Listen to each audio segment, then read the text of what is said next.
In a world filled with diverse faiths and beliefs, Islam stands as one of the fastest growing religions. From its humble beginnings in Arabia to its global presence today, it is a story of remarkable expansion. With currently around 2 billion Muslims around the world, with much of this growth coming from conversion from other faiths, including atheism, Islam is projected to be the largest world religion by 2060 and will make up over 30% of the world population. But what drives this phenomenon? Is it merely a matter of numbers or something far more profound? Join us as we embark on a captivating exploration of Islam's core message, the biggest driver of this growth, which is the extraordinary phenomenon of the Koran. This book, unlike any other in the world, has been memorized cover to cover through the centuries by millions of Muslims. Discover how this timeless simple text, revealed over 14 centuries ago, continues to inspire millions and challenges the very fabric of our understanding of the universe. Forget what you think you know about the Quran and Islam. In this captivating series, be prepared to be amazed as we uncover the timeless wisdom, scientific accuracy, and unparalleled literary beauty that makes the Quran a true wonder of the universe. Join us as we come to recognize the architect of life itself.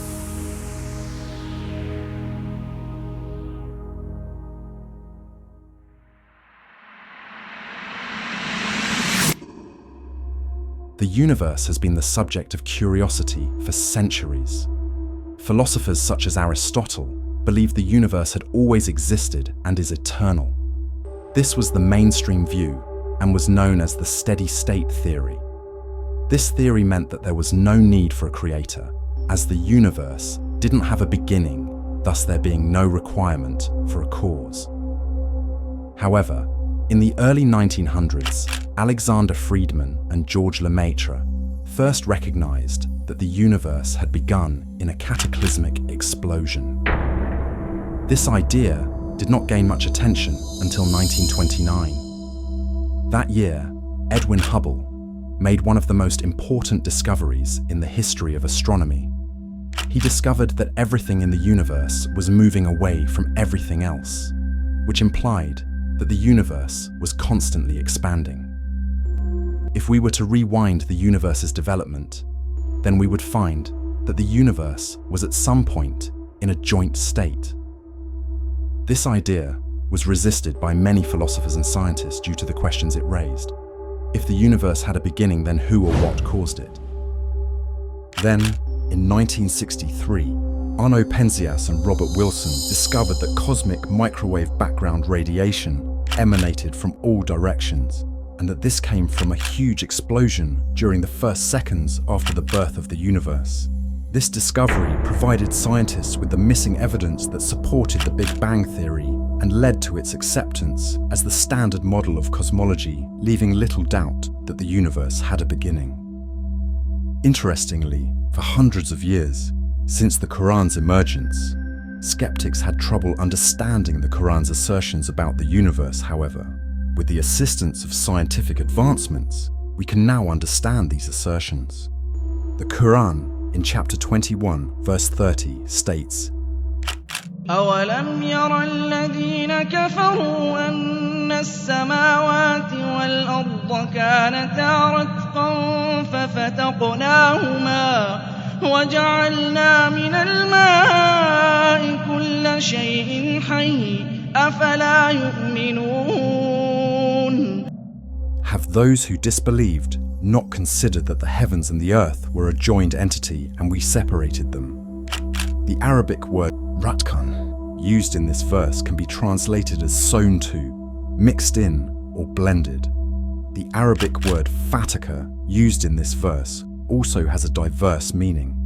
It can translate to meaning unstitched and implies something comes into being by tearing apart or destroying the structure of things that are sewn to one another.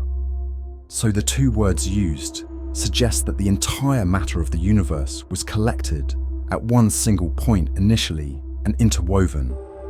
Then an explosion caused it to disunite. Islam's prophet, the Prophet Muhammad, has been historically documented as an illiterate man, and knowledge of cosmology and science was very basic during his time. Muslims will thus claim, how could a man of his background, if in fact he wrote the Quran himself, make such accurate claims without the assistance of modern instruments? Further, this claim would have been against common scientific understanding for the time. This very point was discussed by the late Dr. Alfred Kroner, who was a well-known and well-respected geologist. It's almost impossible that he could have known about things like the common origin of the universe, because scientists have only found out within the last few years. It's very complicated and advanced technological methods. I think if you combine all these, and you combine all these statements that are being made in the Quran, that relate to the earth and the formation of the earth and science in general, you can basically say that the statements made there in many ways are true. They can now be confirmed by scientific methods, and in a way you can say that the Quran is a simple science textbook for the simple man, and that many of the statements made in there at that time could not be proven, but that modern scientific methods are now in a position to prove what Muhammad said.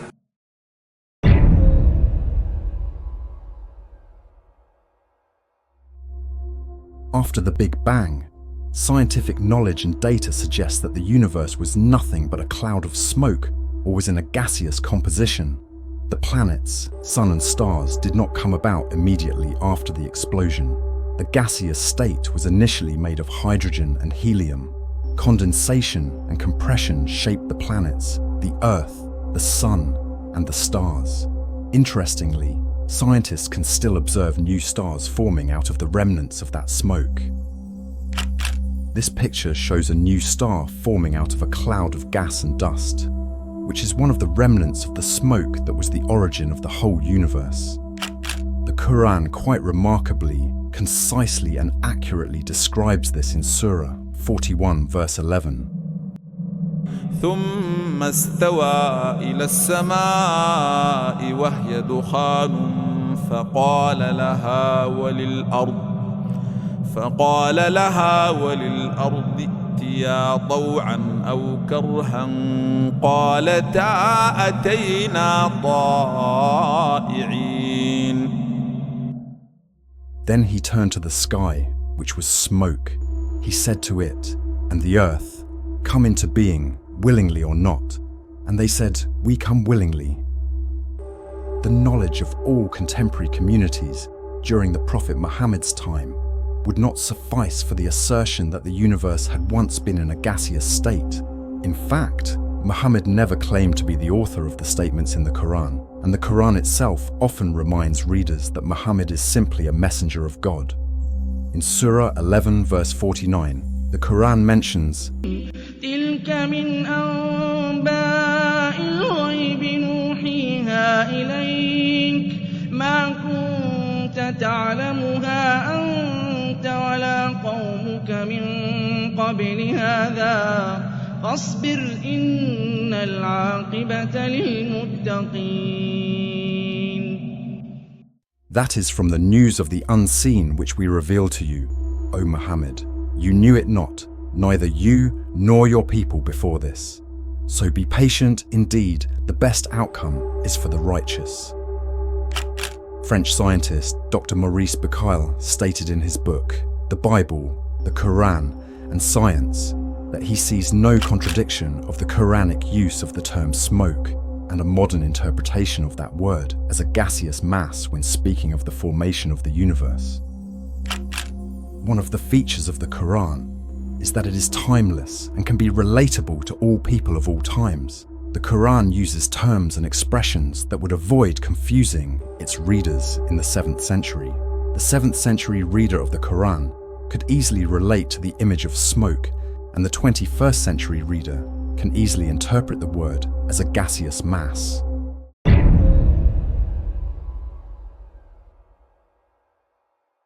The universe began with a big explosion. The galaxies condensed out of the matter produced and continues to move away from the point of the explosion. So in essence, the universe has been expanding since the beginning of time. Until the 20th century, the prevailing belief was that the universe had a constant nature. It was only after the development of the radio telescope in 1937 that the expansion of the universe was observed and established. This discovery is regarded as one of the greatest discoveries in the history of astronomy. Edwin Hubble was the pioneer in this field and observed that the speed of the galaxies receding was directly proportional to the distance between galaxies. The farther away a galaxy stood, the more its speed of recession accelerated. A universe where everything moves away from everything else implies a constantly expanding universe. This phenomena had been made clear centuries before its discovery in Surah 51 verse 47 of the Koran.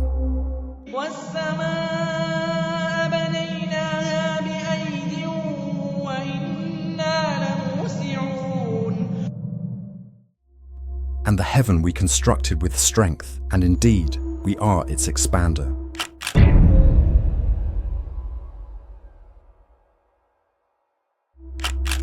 The discovery of the orbital movement of all celestial bodies was confirmed due to the invention of the telescopes. The common belief before this, and at the time of the Prophet Muhammad, was that the Earth was stationary. We also now know that the Sun orbits the center of the Milky Way galaxy. In space terms, an orbit is a regular repeating path that one object in space takes around another one. It is inconceivable that an Arab living centuries ago in a primitive part of the world could have rightly used specific terms to describe movements of planets without divine guidance. Let's then examine what the Quran says about the orbital movement of celestial bodies. In Surah 21 verse 33, the Quran says, وهو الذي خلق الليل والنهار والشمس والقمر كل في فلك يسبحون. And it is He who created the night and the day and the sun and the moon, all heavenly bodies, in an orbit and are swimming. Further, in Surah 36 verse 40, the Quran mentions, لا الشمس ينبغي لها أن تدرك القمر ولا الليل سابق النهار وكل في فلك يسبحون. It is not allowable for the sun to reach the moon, nor does the night overtake the day, but each, in an orbit, is swimming. Again, here, we see an example of the Quran using terms which can be comprehended by a 7th century individual, as well as the 21st century individual, thus maintaining that the Quran relates to all people of all times.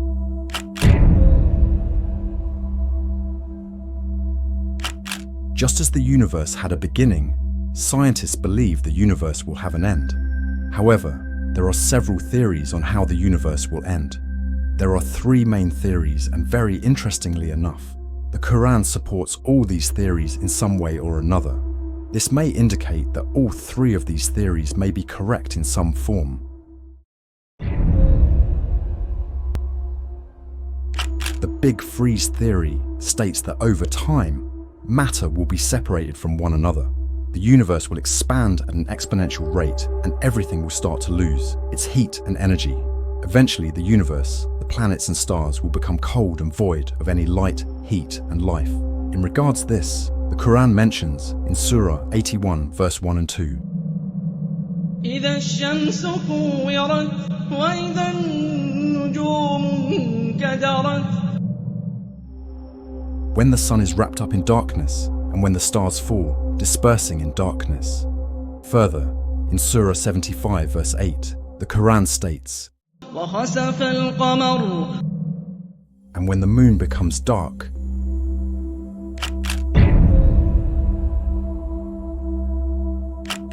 the Big Rip theory suggests that dark energy will literally rip all matter apart. In a constantly expanding universe, galaxies will start to separate, along with stars causing planets to become cold and frozen. Space will form between planets, and solid matter causing planets to be slowly ripped apart. Eventually, the whole universe will cease to exist, as it will all slowly rip to pieces. The Quran, Surah 82 verses 1 and 2 state, إذا السماء انفطرت وإذا الكواكب انتثرت. when the sky breaks apart and when the stars fall scattering. Furthermore, the Koran in Surah 84 verses 1 to 4 mention, إذا السماء انشقت وأذنت لربها وحقت وإذا الأرض مدت وألقت ما فيها وتخلت. when the sky has split and has responded to its Lord and was obligated to do so, and when the earth has been extended and casts forth what is in it and becomes empty.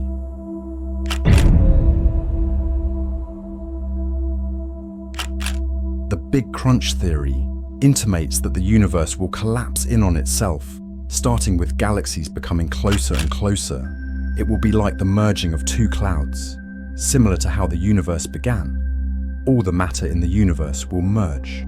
The Quran describes this as heavens rolling up like a scroll. In Surah 21 verse 104, it states, يوم نطوي السماء كطي السجل للكتب كما بدأنا أول خلق نعيده وعدا علينا إنا كنا فاعلين. the day that we roll up the heavens like the rolling up of the scrolls for writings. As we originated the first creation, we shall reproduce it, a promise, surely we will bring it about. Further, in Surah 75 verse 9, the Quran states, وجمع الشمس والقمر. and the sun and the moon are brought together. All of these verses of the Quran describe the last days of the universe and the earth. Muslims refer to this as the Day of Judgment.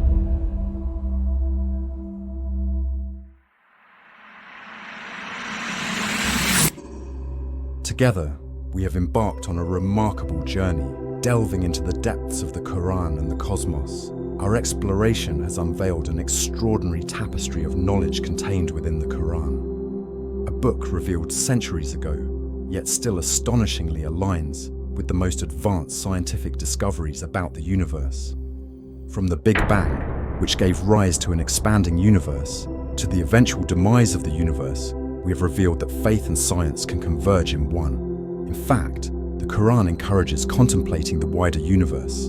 In Surah 7 verse 185 it states, أولم ينظروا في ملكوت السماوات والأرض وما خلق الله من شيء وأن عسى أن يكون قد اقترب أجلهم فبأي حديث بعده يؤمنون. Do they not contemplate the realm of the heavens and earth and all that Allah has created? The Quran challenges us to contemplate all around us, and through these signs, the existence of a creator will manifest. Join us next time as we continue on our journey in contemplating the grandeur of creation and the infinite wisdom of its author.